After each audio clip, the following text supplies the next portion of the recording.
ಹೀಗೆ ಬಿಜೆಪಿಯಲ್ಲಿ ಟಿಕೆಟ್ ಸಿಕ್ಕಿದವರದ್ದೊಂದು ರೀತಿಯಾದಂತಹ ಕಥೆ ಆದರೆ ಸಿಗದೇ ಇರುವವರದ್ದು ಮತ್ತೊಂದು ರೀತಿಯಾದಂತಹ ವ್ಯಥೆ ಆಗಿ ಹೋಗಿದೆ. ಅದರಲ್ಲೂ ಯಡಿಯೂರಪ್ಪನವರ ಮನೆಯಂತೂ ಮತ್ತೆ ಮೇನ್ ಪವರ್ ಸೆಂಟರ್ ಆಗಿ ಹೋಗಿದೆ. ಯದುವೀರ್, ಶೋಭಾ ಕರಂದ್ಲಾಜೆ ಇವತ್ತು ಬಿಎಸ್ವೈರನ್ನ ಭೇಟಿ ಮಾಡಿದ್ರು.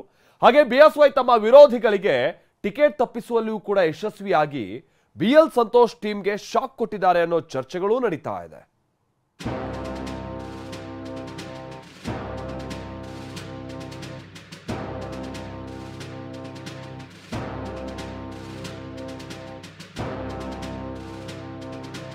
ಟಿಕೆಟ್ ಘೋಷಣೆ ಬಳಿಕ ಪವರ್ ಸೆಂಟರ್ ಆಯಿತು ಬಿಎಸ್ವೈ ನಿವಾಸ.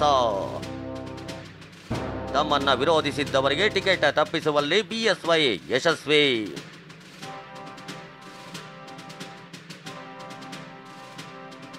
ವಿರೋಧದ ಮಧ್ಯೆಯೂ ಆಪ್ತರಿಗೆ ಟಿಕೆಟ್ ಕೊಡಿಸಿದ ರಾಜಾ ಹುಲಿ.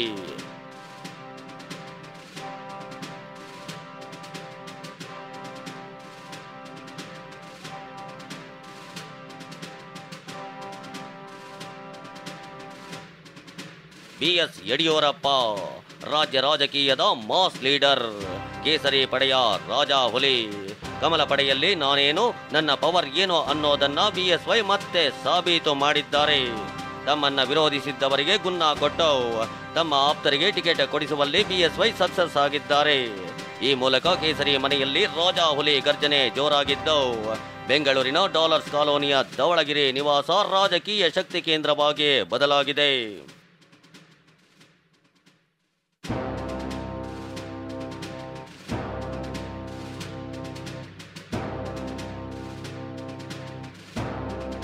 ಮೈಸೂರು ಕೊಡಗು ಲೋಕಸಭಾ ಕ್ಷೇತ್ರದಿಂದ ಯದುವೀರ ಕೃಷ್ಣದತ್ತ ಚಾಮರಾಜ ಒಡೆಯರ್ಗೆ ಟಿಕೆಟ್ ದಕ್ಕಿದೆ. ಪ್ರತಾಪ್ ಸಿಂಹ ಸ್ಪರ್ಧೆಯನ್ನ ಯಡಿಯೂರಪ್ಪ ವಿರೋಧಿಸಿದ್ದು ಇದಕ್ಕೆ ಕಾರಣ ಅಂತ ಚರ್ಚೆ ನಡೆಯುತ್ತಿದೆ. ಇದರ ಬೆನ್ನಲ್ಲೇ ಇವತ್ತು ಬೆಂಗಳೂರಿಗೆ ಆಗಮಿಸಿದ್ದ ಮೈಸೂರು ಕೊಡಗು ಕ್ಷೇತ್ರದ ಬಿಜೆಪಿ ಅಭ್ಯರ್ಥಿ ಯದುವೀರ್ ಒಡೆಯರ್ ಕೇಸರಿ ಶಾಲು ಧರಿಸಿ ಬಿಜೆಪಿ ಕಚೇರಿಗೆ ಆಗಮಿಸಿದ್ರು. ಈ ಬಗ್ಗೆ ಪ್ರತಿಕ್ರಿಯಿಸಿದ ಬಿಎಸ್ವೈ, ಯದುವೀರ್ ಸ್ಪರ್ಧೆಯಿಂದ 6-7 ಕ್ಷೇತ್ರದಲ್ಲಿ ಬಿಜೆಪಿಗೆ ಅನುಕೂಲ ಅಂದ್ರು. ಮೈಸೂರಿನ ರಾಜ ಕುಟುಂಬದವರಾದಂಥ ಮಾನ್ಯ ಯದುವೀರ್ ಅವರು ಮೈಸೂರು ಕೊಡಗು ಬಿಜೆಪಿ ಅಭ್ಯರ್ಥಿಯಾಗಿ ಈಗಾಗಲೇ ತೀರ್ಮಾನ ಆಗಿದೆ. ಬಹುಶಃ ಅವರಿಂದ 6-7 ಲೋಕಸಭಾ ಕ್ಷೇತ್ರಕ್ಕೂ ನಮಗೆ ಸುತ್ತಮುತ್ತ ಹೆಚ್ಚು ಅನುಕೂಲ ಆಗುತ್ತೆ ಅನ್ನೋಂಥ ವಿಶ್ವಾಸ ನನಗಿದೆ. ಒಂದು ವೈಯಕ್ತಿಕ ಜೀವನದಲ್ಲೂ ಕೂಡ ನಾವು ಸಾರ್ವಜನಿಕರಿಗೆ ಭಾಳ ಒಂದು ಒಳ್ಳೇದು ಮಾಡ್ಬೋದು.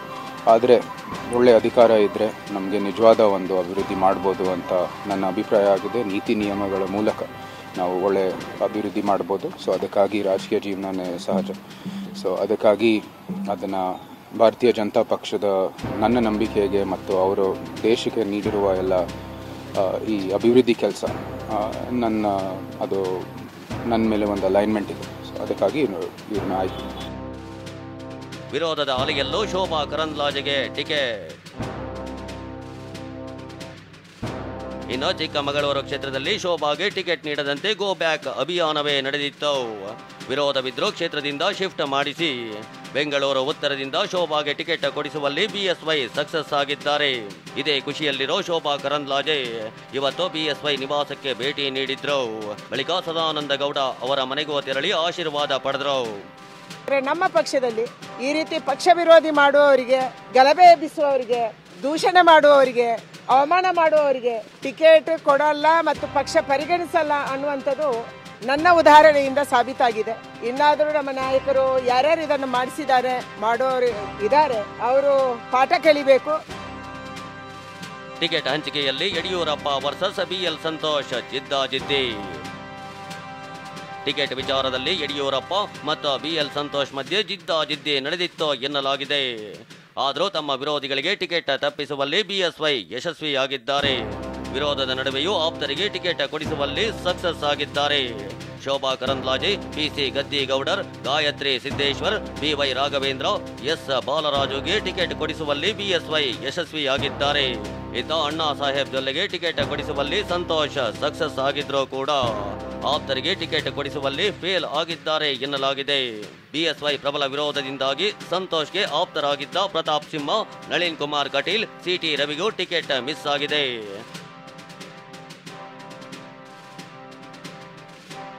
ಬಿಜೆಪಿ ಮಾಜಿ ರಾಜ್ಯಾಧ್ಯಕ್ಷ ನಳಿನ್ ಕುಮಾರ್ ಕಟೀಲ್ಗೆ ಟಿಕೆಟ್ ಕೈತಪ್ಪಿದ್ದು ವಿಜಯೇಂದ್ರ ರಿವೆಂಜ್ ತೀರಿಸಿಕೊಂಡ್ರ ಅನ್ನೋ ಚರ್ಚೆ ಶುರುವಾಗಿದೆ. ಬಿಎಸ್ವೈ ಸಿಎಂ ಸ್ಥಾನದಿಂದ ಇಳಿಯೋದ್ರ ಹಿಂದೆ ಕಟೀಲ್ ಕೈವಾಡ ಇದೆ ಅನ್ನೋ ಅನುಮಾನ ಕೇಳಿ ಬಂದಿತ್ತು. ವಿಜಯೇಂದ್ರ ರಾಜ್ಯಾಧ್ಯಕ್ಷ ಆದ ಬಳಿಕ ಕಟೀಲ್ ಮನೆಗೆ ಭೇಟಿ ನೀಡಿ ಲೋಕಸಭಾ ಟಿಕೆಟ್ ಕೊಡಿಸೋದಾಗಿ ಭರವಸೆ ನೀಡಿದ್ರು. ಆದರೆ ಕೊನೆ ಕ್ಷಣದಲ್ಲಿ ನಳಿನ್ ಕುಮಾರ್ ಕಟೀಲ್ಗೆ ಟಿಕೆಟ್ ಮಿಸ್ ಆಗಿದೆ.